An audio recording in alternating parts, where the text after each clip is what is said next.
waiting for their turn to climb the wall and qualify for the finals. The competition brings together some of the best individual climbers across all three services, with an award going to the best combined service team. It's all about who gets highest. So you stay on for longest, you get as high as you can, and try not to fall off. And how high are these walls? So the qualifiers this morning about 15, 16 metres.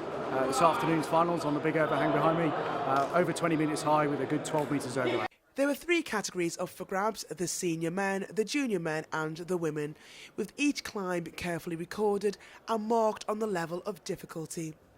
The Inter-Services Climbing Championships are now in their 16th year, and as you can see behind me, they continue to go from strength to strength. There are over 60 competitors here today representing all three forces: the Royal Air Force, the Royal Navy and the British Army.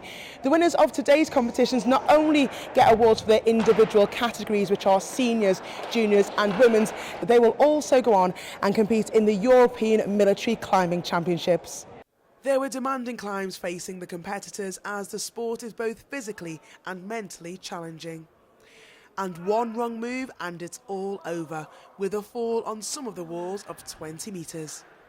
But for others, they seemed old hands at climbing the rock face, including the current men's Inter-Services climbing champion. There's a lot of personal pressure because your own expectations to perform well, if you know that you're currently holding the crown, as it were, then there's a lot of self-inflicted pressure to perform again in a similar fashion. Both the Army and the RAF have got some very strong climbers.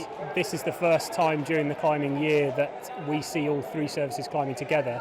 I haven't actually directly watched my competitors, so everyone has highs and lows through their climbing year and from one year to the next, so it's very difficult to say, but certainly there's some very strong competition in both of the other services.